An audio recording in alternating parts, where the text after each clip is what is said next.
Greetings, citizens. Hey you beautiful, creepy little human being you. Welcome to my channel and welcome to today's Morbid makeup video. I'm so happy we could meet like this. I'm so happy that somehow in all of this craziness today, you and I were able to find each other on this crazy little planet that we call home. My name is Brittany or Brad, or see whichever you prefer, and today we're going to be discussing a young man named Arne Cheyenne Johnson. Now, when good old Arnie was 19 years old, he murdered his friend slash landlord, and when he was arrested, he told the police that the devil made him do it. But before we get started, if you have not yet had the pleasure, please make sure to join the Brat Pack by subscribing and ringing that bell, because I put out a new Morbid makeup video every single week, and I would love to hang out with you. Yes, you, specifically you. So go ahead and do that. Join us and become one of us. One of us. One of us. One of us. And of course you can follow me on Instagram and Twitter if you want. They're both Brad or Scene, but no pressure. So now that we're done with that shameless but totally necessary self-promotion, we can get into this video. Now, the name Arne Cheyenne Johnson may sound familiar to you, or the defense of the devil made me do it might be ringing some bells, and that's because at the time that I am uploading this, The Conjuring 3 just came out like just a couple of days ago.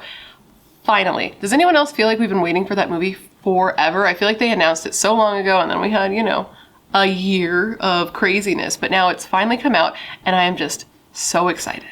If you don't know, I really love horror movies. I particularly like the Conjuring movies. I feel like they are really well done, especially considering like most newer horror movies are just kind of so-so. But man, anything James Wan touches is gold, and he's not directing this one. He directed the last two, but he is credited as a writer, so he's at least involved. Anyways, all of that is to say that today's case is the story that The Conjuring 3 is based on. Yeah, so this is gonna have a little bit of Halloween vibes. If you were here last October, you know it's a good vibe. And I don't know about you, but when I learned that The Conjuring 3 was going to have a true crime element, I was very excited. This is like the crossover that I can get behind, you know what I mean? And I felt very compelled to read everything I could and to learn everything I could about this case. And there are a lot of details, so I think I should get into telling you these details. So come, gather around and let me tell you the true story of the case that inspired the newest edition in the Conjuring series, The Conjuring 3, The Devil Made Me Do It. So let's jump in our handy dandy time machine and let's head to 1981 in Brookfield, Connecticut, where a 19-year-old Arne Cheyenne Johnson, who simply went by Cheyenne to his friends, stabbed his landlord slash friend, 40-year-old Alan Bono, to death. This case was absolutely wild at the time because not only was this the very first murder to ever take place in Brookfield, like it was the only one, so that's already like, whoa, that's a very serious situation. But when Arne was arrested and he was said to enter his plea, he was planning to enter a plea of not guilty due to demonic possession. This also shocked the community because Arne just was not the type of guy that you would have expected to do something like this. First off, he was only 19 years old. And that's not to say that a 19-year-old can't commit murder because, if you've been on this channel, we have seen a thing or two about a thing or two. But this was the 80s, and there had never been a murder in this area, so to have somebody so young do it was just, like, unheard of. Additionally, Arne wasn't the type of guy that anyone would ever expect to do anything violent to anyone. Arne wasn't that type of kid that, like, after the fact, when you learn that they do something terrible, they're like, ah, yes. There was always something weird about that kid. No, he was just, like, a chill, normal kid, polite, respectful, no one had a bad thing to say about him, and he had no criminal record. When police showed up to investigate the murder, they knew immediately that it was Arne because like there were witnesses to the crime. So they start looking for him and they find him really quickly. They find him within an hour hiding in a forest, and he is promptly arrested and charged with the murder of Alan Bono. While Arne was in jail, he got a very special visitor. Well, he didn't, but the police did. And this visitor was Lorraine Warren. Now, you may remember Lorraine Warren from our Halloween series, or you may have heard from her if you're familiar with the Conjuring universe. But if you are not, let me refresh your memory a bit. Lorraine Warren and her husband, Ed Warren, were incredibly popular American paranormal investigators. Ed was a demonologist and an author, and Lorraine was a clairvoyant, psychic, and medium. So together they were just a dynamic duo. The two worked on several high-profile haunting cases like the Amityville Horror, and they were just kind of known as a big deal. So Lorraine showed up and she's like, okay, hear me out. Listen, this is gonna sound crazy. I just met you, this is crazy. No, this is gonna sound crazy, but like Arne, he didn't do this. Well, okay, he sort of did. But he's not responsible because, you see, he was possessed by demons, right? Okay. And I can only imagine how that conversation went. So you hear that and you're like, no doubt, no doubt. So Arnie's plan was to enter his plea of not guilty due to demonic possession. And this was going to be the very first time that this plea was ever entered in an American courtroom. And his defense attorney said, and I quote, "The courts have dealt with the existence of God. Now they're going to have to deal with the existence of the devil," which is just like the drama. What a powerful statement. That's very much like, if it doesn't fit, you must acquit. He had Johnny Cochran vibes. Okay, so now that you've dealt with that little synopsis, we can get into who was Arne Cheyenne Johnson and how did we get here? So there are different accounts based on who you ask about who Arne Cheyenne Johnson was. On one hand, he is described as a sweet boy with blonde hair and a muscular frame who loved games and sang in the Sunday choir and just loved Little League. His only problem was that he was too good. But other reports describe Arne Cheyenne Johnson as an angry man with a short fuse and a possessive nature towards his then girlfriend, or actually his then fiance, Debbie. Arnie and Debbie being his girlfriend slash fiance, I saw contradicting reports on whether or not they were engaged at the time that all this happened. Well, they actually met when Arnie was just 12 years old, and Debbie was a bit older. Debbie was 19. Whenever I hear people talk about this case, I never hear anyone talk about how that's effing weird, bruh. This whole relationship is super awkward to me. There's nothing wrong with having a 7-year difference with your partner, but when you meet that young, there kind of is, okay? That's what I'm gonna say about that. So apparently they met at a grocery store and Debbie had knocked over some display. You know how they have displays in the grocery store. So she knocked one over and Arnie, little 12-year-old Arnie, ran over and started helping her pick it up. And apparently Arnie looked at her and was immediately just in love. And apparently she was like, whoa, whoa, whoa, like you are a child, you are a baby. Let's maybe cool our jets here. But instead of being like, okay, nice to meet you, child, I'm gonna go about my business, she chose to befriend this kid's mom and was therefore around the family all the time. She would hang out with the kids, hang out with the mom, babysit, they'd go on picnics together, they'd go on the beach together. So she was around him his entire life. And she was like the very first person, the only person that he ever loved because she was just always there from the moment they met and fell in love when he was 12 and she was 19. They describe it as love at first sight when you see it reported, and that's what makes me so uncomfortable because I'm like, bro, the age thing there is not it. If that was a freaking 12-year-old girl and a 19-year-old man, come on. So when Arnie was a bit older and of appropriate dating years, when he was 16 and she was 23, he asked her on a date and she accepted it. So the two had their date, and apparently after having that date, they fell madly in love with each other, as one does with their babysitter. Does this not feel like very Dwight Schrute? You know that episode where Dwight Schrute takes his babysitter? The dinner party episode. If you know, you know. If you don't, you don't. But it has very Dwight Schrute vibes, and I'm not into it. So the two, you know, had their date, fell in love, and from that moment on, they were always together. They were, Debbie was staying with Arnie and his family, like she had been for years anyway, but now she was staying there as Arnie's woman.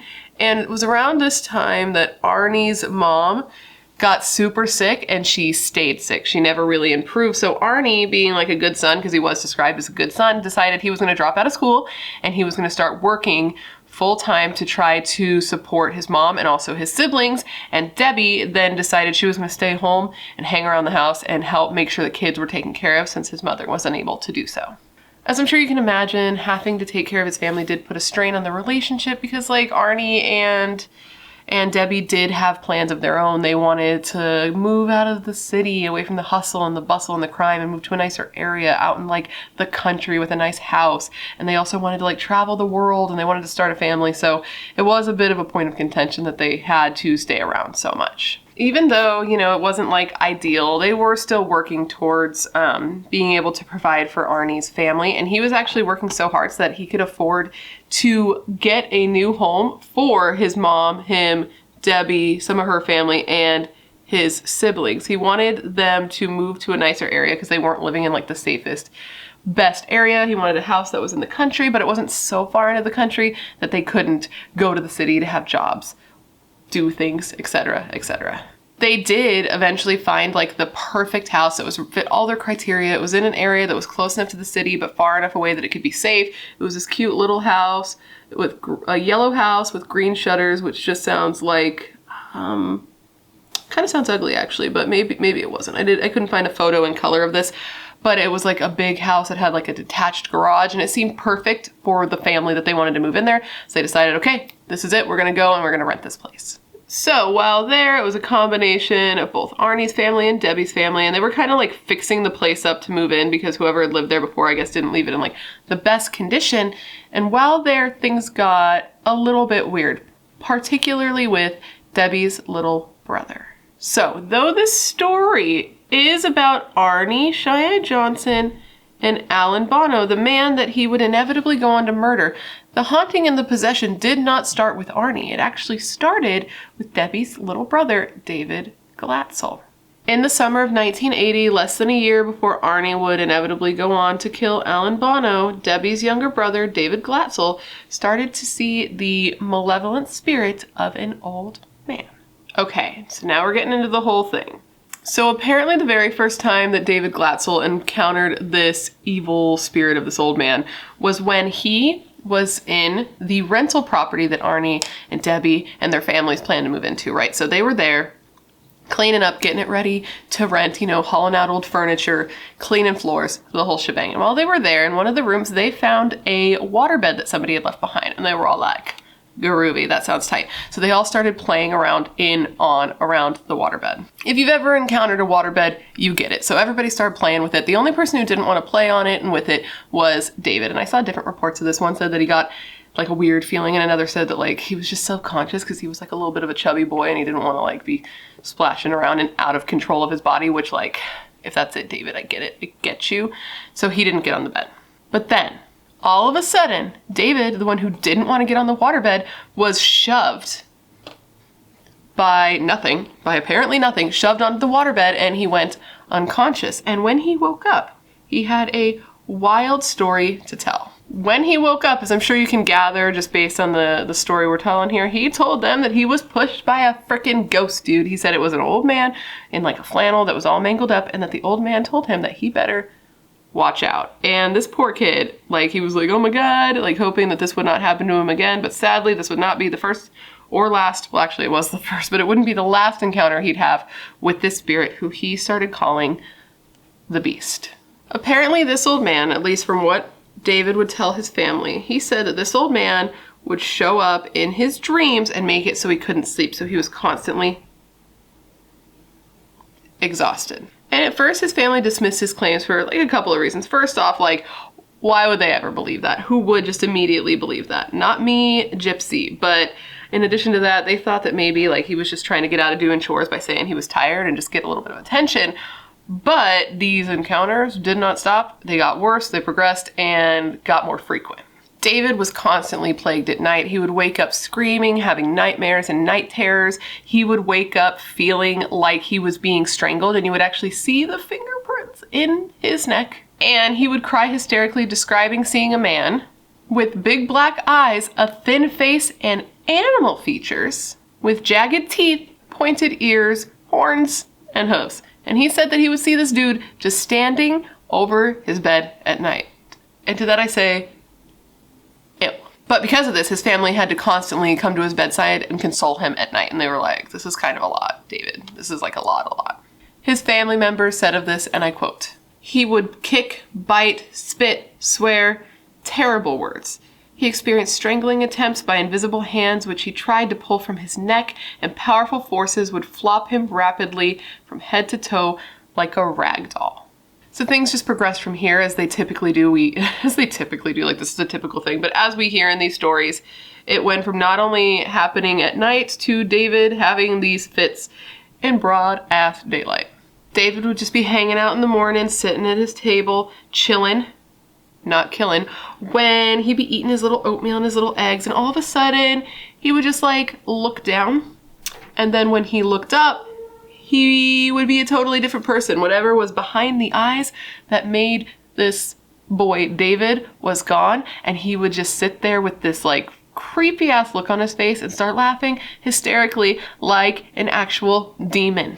And can you imagine this? I cannot, because I don't know if you're a morning person, but like, I'm definitely not. And if I'm sitting there in the morning trying to like eat my avocado toast and drink my coffee in broad ass daylight, like with the sun still in my eyes, I haven't brushed my teeth yet, and this little boy starts laughing hysterically like a demon with his little demon face, I would just be like, I'm not about that life, okay, demon?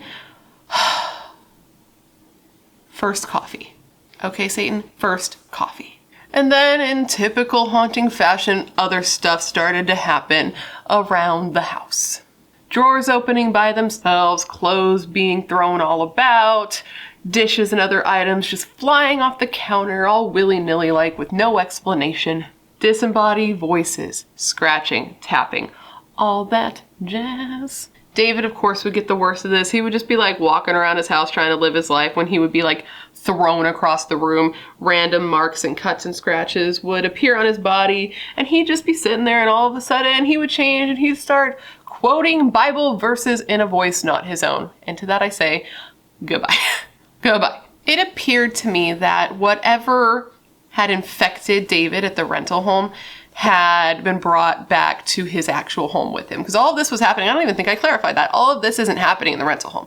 That happened in the rental home, then he went home, and now where he lives is hella haunted. So it seems like he was infected there and then brought it back home. But the source seems to be that rental property. So eventually, David's family gets to the point where they're like, okay, this is pretty fucking weird. So they decide that they're going to contact their local church, and they do that, and a local priest comes over to try to determine like what is going on with David, right? So he gets to the house, he does a blessing, does this whole thing, and he finds, okay, this is incredibly ineffective. So he's like, okay, this is out of my expertise, but I think I know a guy who could help you. Actually, I know two guys.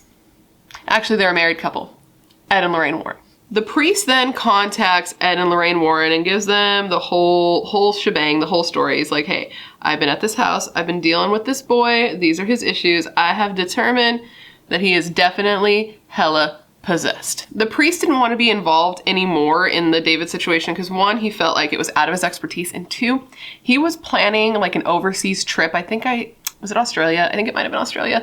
Either way, he was planning an overseas trip with his mother, and he was worried that if he took part in trying to help David, this demon would retaliate and try to hurt his mother. Maybe take the plane down, something. So he's like, this is not my problem. Can you help? Can you help? Can you deal with this one? And I will get the next one, please. And thank you, Mr. and Mrs. Ed and Lorraine Warren. And Ed and Lorraine, who were super, super in to possessions and demons, like that was their shit, they were very interested and headed right on over. So Ed and Lorraine head on over, and when they go, they actually bring a medical doctor with them because they wanted to see if maybe there could be an alternative theory to what was going on with David. They like to kind of debunk the medical stuff. I guess David had a learning disability, and they wanted to see if maybe this could somehow have something to do with the way he was acting, maybe the medication he was taking, something like that. And I also kind of think it was to further legitimize their findings. Like, we had a medical doctor with us. He said, like, there's nothing medically wrong with him, so he's hella possessed, obviously. You know what I mean? But the medical doctor determined there was nothing physically wrong with David to cause the way he was acting. The Warrens arrived at the house on a hot night, and immediately Lorraine knew something was wrong. She said before even setting foot inside the house, as soon as they were on the property, she was like, oh yeah, this is definitely something.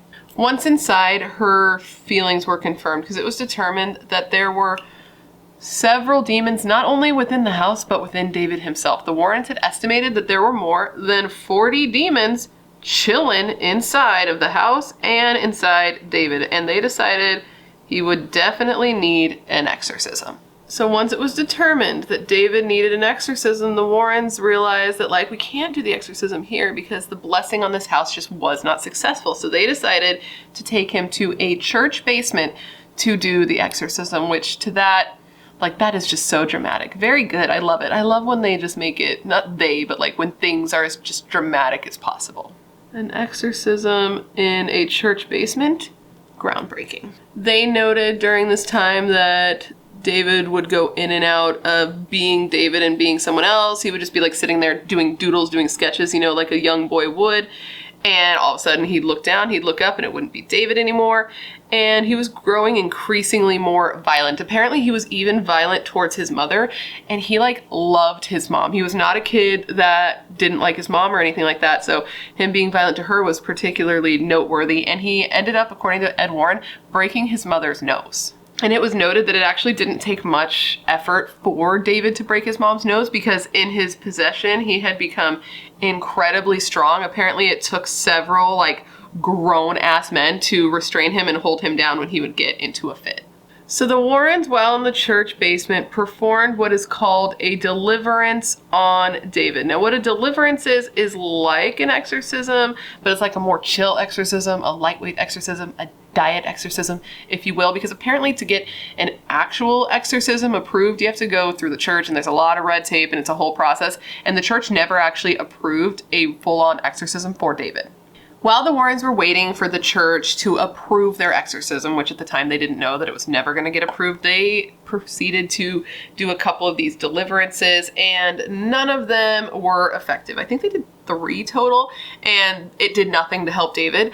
And while it was happening, the noise got so loud that they decided that they could not do these in the church basement anymore, because people could hear David's screams. Apparently, this church was right next door to like a Catholic elementary school, and the kids could hear David screaming. And that is just horrific. Can you imagine that? No, thank you.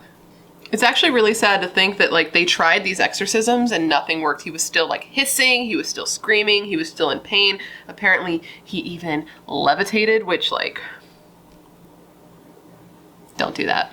That's never a good sign. And he would stop breathing for long periods of a time. He would stop breathing for long periods of time. And apparently, and most like horrifyingly, if this is true, while possessed in a voice not his own, David predicted that there would be a murder. A special note that I found to be particularly interesting, Lorraine Warren said that she actually went to the police 4 months prior to the murder, and she told them that like, based on the way the exorcisms were going, and based on like the trajectory of what seemed to be happening with David and his violence and like everything going on, that she was predicting that there was going to be a tragedy in the near future. She just assumed that it was going to be something involving David and not Arnie. Like nobody expected it to have anything to do with Arnie, and she just wanted to let police know, like, here, heads up, something's going to happen. And they were just kind of like, okay, thanks for the information. Not sure what we're supposed to do with that, but thanks.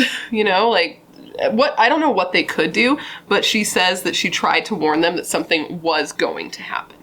And again, if this is true, it's very interesting, but I couldn't see it confirmed. It's just something that she said. So while this is happening, you know, David's getting worse and worse, and he's starting to get really scared. Well, he was getting scarier and scarier as these little diet exorcisms took place.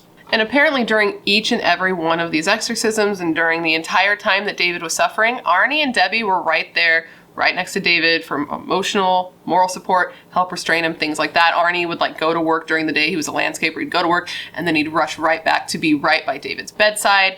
At night, David would have his fits. Typically, they got the worst at around 11 p.m. So Arnie would actually bring David into his room to have David sleep next to him to give her family a little bit of relief. And he was just described as like a really stand-up guy, a good guy who was willing to do this for David. But it kind of makes sense because like he's known Debbie since he was 12 years old. So he's probably known David that whole time too, and basically watched this little boy grow up. So after months of watching David go through this torture, which honestly must have been absolutely just horrible, because this is like, he's a baby, he's just a little dude, you know, and he's going through something pretty messed up right now. Even if it wasn't an actual possession, like he's clearly going through something, and he's being dealt with like he's going through a possession. So it was really hard for the family and Arnie to see.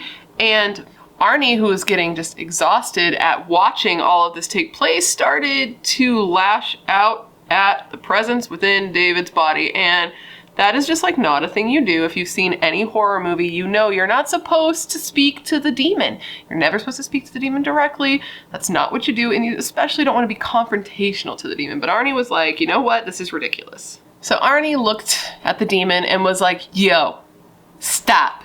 Why don't you pick on somebody your own size?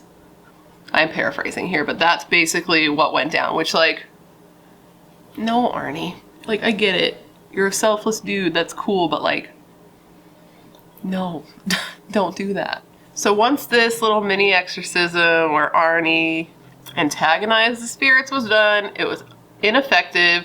They decided, Arnie and Debbie, that's who they is, they decided they were gonna go back to the property, the rental property, because that's still a thing that's going on, and try to fix it up some more, just try to get away from the situation, clear their heads, do the damn thing elsewhere. And while there, Arnie felt compelled to go to and was very drawn to a well on the property. Now, this well on the property was a well that the Warrens had already looked into, and they had decided that like there was some dark energy at this well and that it should be avoided, right? And David had also reported seeing demons near this well. But for whatever reason, Arnie was like, you know what I'm gonna do? I'm gonna go over and I'm gonna check out this well situation. So when he got over there and he looked inside, he saw a demon with glowing eyes. I don't know how one sees that and is just like, okay, and like goes on with their day, but apparently Arnie did, and he went back inside the house and he started hanging out with Debbie. So him and Debbie are inside the house just hanging out, having a good time, when all of a sudden Arnie stops and he looks out a window and he's like, oh my god, there he is. There's the demon. Shortly after this, like almost immediately after this actually, Arnie looks down, and when he looks up, it's not Arnie anymore. Whatever that thing was in him that makes him Arnie was gone, and he started to growl. Yeah, and poor Debbie, man. I'm like, what is she supposed to do? Is she supposed to just stay here and like deal with that? Like, is that her issue at this point? Because like, that's her man. Is she supposed to stand by her man? Because like, I would do anything for love, but I won't do that. But I won't do that. Am I right? Ladies, gentlemen, do we leave? Do we stay? What's the issue here? What is the protocol in this situation when it comes to like love? From there on out, Arnie started suffering from symptoms of possession. It wasn't as extreme, as intense, or as often as with David, probably because Arnie was like an older guy, a stronger guy mentally, but he was still having some issues. He would freak out in church. He started having visions at night that made it so he couldn't sleep. He started speaking in multiple voices, and he started like breaking things and punching things and having violent outbursts that he did not remember having.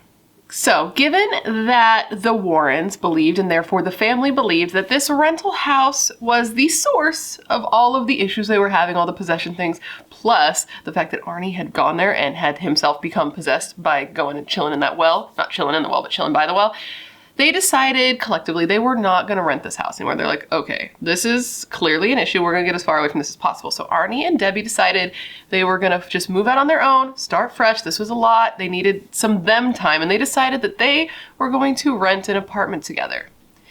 Which brings us to Alan Bono. Bet you were wondering when he was going to come into play. Well, we are there now. I just got to give you the backstory, man. Can't just be like, he woke up possessed one day and killed a guy at the end. We need a lot. You know what we do here. So Alan Bono was a 40-year-old man who had moved to this area of Connecticut only 6 months before he would inevitably be murdered, which is just so sad because this wasn't even like, he didn't have to be here. He hadn't been here very long, but life, am I right? It's fucked up. Alan Bono was a man of many adventures in his life. Prior to Connecticut, he had lived in Florida, and then prior to Florida, he had spent some time living in Australia, which like, I'm so jealous. I want to go to Australia so bad. I mean, I do and I don't, because you guys, if you're from Australia, you guys got some critters down there. You guys got some creatures, the spiders.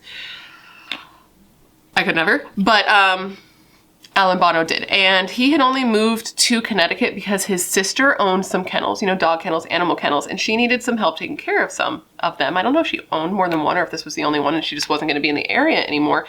But she asked Alan, like, hey, could you like come over to Connecticut and help me, you know, manage these kennels? So Bono was like, sure. And Alan Bono came over to Connecticut to help his sister deal with these kennels. I don't know if he flew. He might have driven. Either way, he came to be like a helpful brother and help her deal with these kennels. Above these kennels in Connecticut, there was an apartment. And you know who was looking for an apartment, as I just said? Debbie and Arnie. So they moved into that apartment. So now Alan Bono is Arnie and Debbie's landlord, and they saw a great deal of him because not only was he like their landlord, but he also worked at the kennel directly below their apartment. So they became not only like landlord and tenant, but they also became good buddies. They spent some good time together. They actually started like vibing off each other pretty well. And Debbie even ended up getting a job in the kennel that Alan ran. And even though Arnie did not work there because he had a job as like a landscaper, as I said, he spent a lot of time at the kennel. Apparently he'd call out of work semi-often to come and hang out at the kennel, because who wouldn't want to do that? Because one, your friend slash fiance lives there, and two, like dogs, right? Who wouldn't want to just be like, I gotta take the day off and go hang out with some dogs? I know I would. But this also lends or strengthens the idea that Arnie may have been possessive and protective of Debbie, like not wanting her to be alone with a guy. But that's just my theory based on what some people said about him.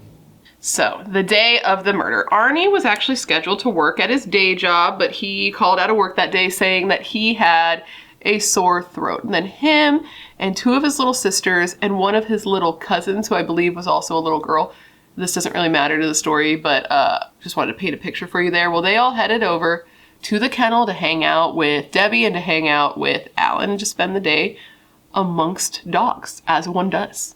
So the group's just there, hanging out, having a normal day. There was nothing noteworthy about the day. They were just having fun together. And at some point, they all like decided, you know, I'm hungry. It's been a day. Let's go get some lunch. So Alan treated everybody to lunch. They went and they ate together. And while at lunch, Alan had some wine. It was reported that he actually had quite a bit of wine. And by the time they left the restaurant, Alan Bono was a little drunk. He was a little intoxicated in the daytime. Day drunk is so fun, which like go Alan. But it doesn't go well for him, so poor Alan. Once they got back to the kennel, it became quickly clear that Alan had just like partied a little harder than everyone else who had been at lunch, and he was kind of, you know, acting belligerent, acting like a little bit of a pain in the ass. You know, if you've ever been a sober person dealing with a drunk person, you kind of know how that is. And so Debbie decided like it was getting to be a little too much. It wasn't very good for like the younger girls to see, so she ended up leaving the apartment and took the girls with her, so it left just Alan and Arnie by themselves. Apparently, while Debbie was gone out and about with the trio of girls, she got a bad feeling. Something in her told her she needed to get back to the apartment, so they all headed back. And when she got there, everything was fine, but Alan was still pretty drunk and still acting not ideal for what she felt like dealing with that day. I think I said a second ago that they were in the apartment at this time, but that I was mistaken there. They were actually in the kennel at this point, so it was suggested that maybe we move this party upstairs because, like, this is a business, you know what I mean? Like, we're around the animals. This isn't a good thing. So they moved the whole thing upstairs. And when they get upstairs, they find that Alan's a little bit agitated at this point. He's walking around, he's like punching his hand, and he's just kind of freaking everybody out a little bit. Maybe he was pissed off at the implication that like it wasn't appropriate for him to be in his own business while intoxicated. I don't know. We'll never know because he's not here to tell us now. So the vibe just wasn't it. And at about 6:30, Debbie decided like, okay, this is kind of enough for today. It's time to take the girls home, period. It's time to go. They don't need to be here for this. So she is sitting there with the girls. Arnie runs down to get the car and bring it around. And it's reported that Alan then grabbed a hold of one of the girls. I also did see that Alan grabbed Debbie. Either way, he grabbed a hold of one of them and wouldn't let him go. And that's when Debbie was like, yo, fuck, keep your hands to yourself. And at this point, Arnie came back upstairs. He saw what was happening and he got super pissed. And he kind of squared up like he was gonna fight Alan. Like he was ready for getting physical. And this is when things got weird. Arnie's demeanor reportedly completely changed. He like stiffened up to the point that he could not be moved. His face went blank and that familiar dead cold eye thing happened that let Debbie know this was not Arnie anymore. And apparently Alan also noticed this change because he like was like, whoa, that's terrifying. And he let the girl go and Debbie and the girls ran from the apartment. This is when things went horribly, horribly wrong, and Arnie took out a 5-inch pocket knife and he stabbed Alan Bono 4 or 5 times in his torso, and apparently these were deep, intense, brutal, awful wounds. It killed Alan Bono, and Arnie then just set his knife down and casually walked out of the apartment. No sense of urgency, just stone face left. Lorraine Warren said of this murder, and I quote, We knew this case would end in tragedy. It was inevitable. But Arnie was the last person I ever thought this could happen to. So police show up, and within an hour, they find Arnie hiding in the woods, and they arrest him. And once he's taken to the station, that's when Lorraine Warren shows up, and she's like, listen, this is what's going on. And she tells him all about David's possession and Arnie's subsequent possession. And I can't even imagine what these police were thinking, truly. After Arnie was arrested, the police's running theory is that this was a crime based on jealousy and possessiveness, that Arnie was pissed off at how Alan was either manhandling his fiance or his sister. I think it was probably Debbie, just based on this theory alone, and that because of that, he killed the guy. And this sounds like the most logical reasoning for something like this happen. It makes the most sense to like a mind that may not believe in demons or any of that, but the Warrens were like, no, Gypsy, this boy was hella possessed, and the demon inside him made him kill this man, okay? It was not Arnie. Now keep in mind during the rest of this, for like how intense it was, this was the first time this defense was ever used in an American courtroom, and as I said, this was the first crime to happen in this area like ever. So Arnie got an attorney, a man named Martin, and Martin agreed to take on the case pro bono, and he was intending to enter the plea of not guilty based on demonic possession, and he was planning to cite 2 cases in England where this defense had been tried but was unsuccessful. Now, as I'm sure you can imagine, the media went wild with this. I mean, truly, honestly, how could they not? Like, that is their job, and this is sensational. Everyone was talking about it, and the media, like the coverage on this case spread way out of Brookfield, and you could hear about this case all over the country. Because of the publicity, it also brought out all the kooks, or all the people who were just like genuinely concerned about the well-being of the people involved in this case. So they would send their thoughts and their prayers and their good vibes to like the attorneys, because they were really worried about them, because they were so connected to such a deeply demonic situation. And apparently somebody even sent a crucifix to the police station for them to hang up to like protect them. And they actually did hang it on the wall, which is like wild to me. I don't know why. I mean, this was the 80s. Religion was a lot bigger, but you know what I mean. People were just all about this case, now dubbed the Demon Murder Trial, and apparently all of like the hotels in the area were completely filled up because everybody from all over the country was trying to get there so that they could be staying very close to the courtroom, so that they could be one of the first people to get there in case the courtroom hit capacity, which it always did because of the spectacle and the drama. Everyone just wanted to be part of it. The defense naturally thought that it would be very, very valuable for their case to have all of the priests, because I didn't even mention this because I forgot. During the deliverances, the little diet exorcisms, there were priests from the Catholic Church there to assist. They just weren't able to do actual exorcisms. So the defense thought it would be incredibly valuable to have these priests at trial to testify to what they saw and what was happening, because they thought it could strengthen the possession theory, but the church was not having that. The church forbid these men from speaking to the defense, forbid them from testifying. They wouldn't even admit that they were involved in helping with anything at all supernatural. And they were just super close-lipped about it. They were like, wash our hands, we were not involved. I don't know what you're talking about. But Ed and Lorraine Warren were like, bro, I was there, I know your name. And they gave up all the names to the defense because it seemed like they truly believed that Arnie was innocent and that he was possessed. That's what it seemed like. So, Martin, Arnie's attorney, had a very interesting theory as to why the demon in Arnie chose to kill Alan Bono specifically. And I gotta tell you, this part is really dumb to me specifically. He says, and I quote here, think about it. What's the guy's name? Bono, right? And what kind of name is Bono? Italian, right? So what does Bono mean in Italian? Good, right? Well, evil likes to destroy good.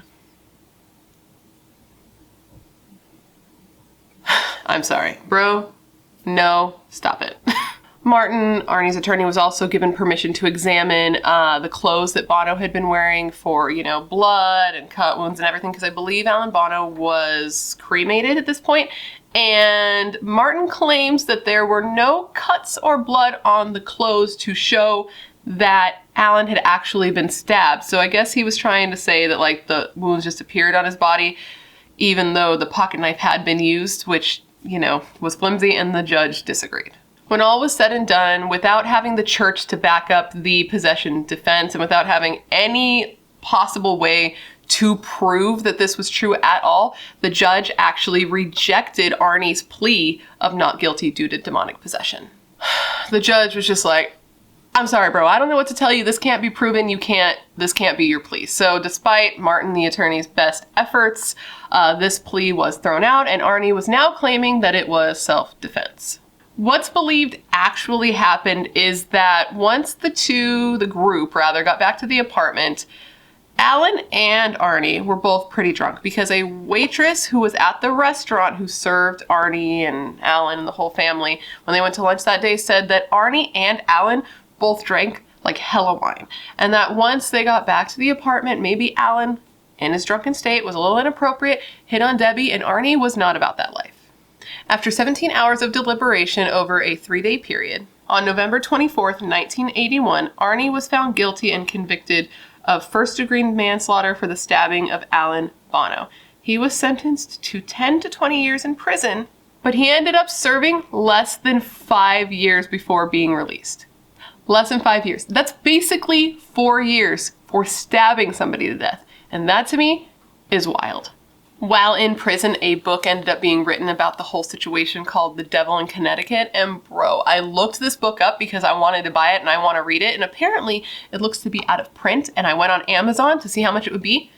It is over $1,000, which sucks because I really want to read it. So if anybody's just got like a copy of The Devil in Connecticut just kicking around, hit a girl up, holla at your girl. I would love to read it, borrow it from you, maybe buy it, depending on how much you want for it. Now that you can get 1,000, it might be maybe you could just send me photos of each page. I don't have that types of dollars. Anyways, Arnie and Debbie ended up getting married while he was still in prison, and then once he was released, they lived happily ever after. Debbie was a nurse's assistant, and Arnie was a construction superintendent. They went on to have 2 kids, a couple grandkids, and lived happily ever after. Debbie has always maintained that both her brother and Arnie were possessed. She has never wavered from that, and she said, and I quote, "You never take that step. You never challenge the devil. Arnie started showing the same signs my brother did when he was under possession." Similarly, Arnie's attorney, Martin, seems to believe that the possession was real as well, and he has said of the case, and I quote, "If you believe in God, you've got to believe in the devil, and what I saw in Arnie as a young guy has profoundly affected me the rest of my life. There's a lot of crazy people out there that have contacted me to represent them with the same idea. The devil made me do it. But our case was based on fact, not fiction." Apparently, though, not everybody who was in the family and around at that time has been quite as supportive of this narrative. Debbie and David's brother Carl, who was 16 at the time, says the entire thing was a lie. The whole possession was a lie, and that it was a story that was made up by the Warrens, and that his family went along with it because they were promised money. He says that the whole thing was basically just trying to capitalize on the fact that David was mentally ill, and since they had this issue, they're like, how could we make some money off of this? What could we do to spin this in our favor? And that Arnie's crime just happened to happen at the same time. And they're like, you know what? Let's throw this in. Let's make it all the same. Let's go with that story to make it more interesting, make it more, what's the word I'm looking for? Just make it so more people want to consume it, which would make them more money and also help get Arnie out of trouble, which is just, I don't know. With that said, guys, that is the story of Arne Cheyenne Johnson, the murder of Alan Bono, the possession of David Glatzel, and the whole story that inspired The Conjuring 3. What do you think? Okay, there's clearly a lot to unpack here. Your opinion is going to be totally dependent on whether or not you believe in the devil, demons, possession, all that jazz. But that aside, 1, do you think that David Glatzel was possessed or that he had a mental illness? 2, do you think Arnie then ended up possessed through David? And 3, do you think Arnie was possessed at the time that he killed Alan Bono? Or, alternatively, do you think that this was just a dumb drunk fight that went too far? I am very curious to see what you guys have to say about this because from other videos, I know there are some of you that believe in demonic possession and spirits and all of that jazz. So I would like to know what you think when it comes to this. Do you think it was possession or do you think it was convenience on Arnie's part? But in the alternative, if this really was just a stupid, senseless, brutal murder fueled by jealousy and possessiveness. The motive seems like kind of thin to me, unless there's more backstory on how Alan acted with Debbie that we just don't know. It just seems kind of thin. And when his attorney, Arnie's attorney, was arguing self-defense, he said that Arnie never meant to actually kill Bono, that he just wanted to hurt him. But the wounds were apparently really gnarly and really deep. Apparently one like ran up like the length of his like torso, which is just like a lot. You know what I mean? For just like him getting mad at like one instance of Alan hitting on his girlfriend, fiance, woman, Debbie. I don't know, man. It's just totally wild to me. But anyways, guys, that completes this video. I hope you found it interesting and informative, and it gave you all the information you would want when looking into this case. And of course, I want to thank you for remembering Alan Bono with me today. I feel like his murder gets kind of lost in the story because everyone is so interested in like the possession and stuff. And all of that aside, a man did lose his life in a fucked up way that must have just been horrifying and painful. And we need to remember that and not just like this guy who did it might have been possessed. Also, if you guys saw The Conjuring 3, The Devil Made Me Do It, please let me know what you thought down below. Let's try not to put spoilers because I'm posting this pretty close to the movie coming out, so I don't want anybody to like be spoiled. I might not even have seen it yet when we are talking because I'm supposed to watch it with 2 of my friends and I don't know if they're going to be free on the release day, so don't give any spoilers. I'll be very upset. But how about instead we rate what we thought of the movie on a scale of 1 to 10 down below, 10 being toit and 1 being shit. Anyways, please let me know of any cases you would like to see me cover down below. As you know, I have a very long list of cases I plan to cover, but every single time you leave a suggestion, I put it on my list and I put your name next to it to give you a shout out because I know you're filled with good taste and good ideas. Otherwise, you would not be here. If you haven't already, please of course join the Brat Pack by subscribing and ringing that bell because I put out a new Morbid makeup video every single week and I would love to hang out with you. Yes, you, specifically you. And of course, if you want to follow me more consistently, you can follow me on social media at Bratterstein on Instagram and Twitter, just like my name here. And then I have a Facebook page and a Facebook group. The page is Bratterstein and the group is Morbid Makeup True Crime. I will link everything down below for your convenience. It's always linked down below for your convenience. So is all the makeup I use. I don't know if you guys know that, but I put all the products that I use down below. I list everything, earrings, sometimes the shirt. It kind of depends, but it's always down there for your pleasure. And with all of that said, I just want to thank you for being here when you could literally be anywhere else in the world. That's tight. You're tight. Please be a better person than you were yesterday. At the very least, don't go around challenging the devil. And I hope to see you in my next video. Bye.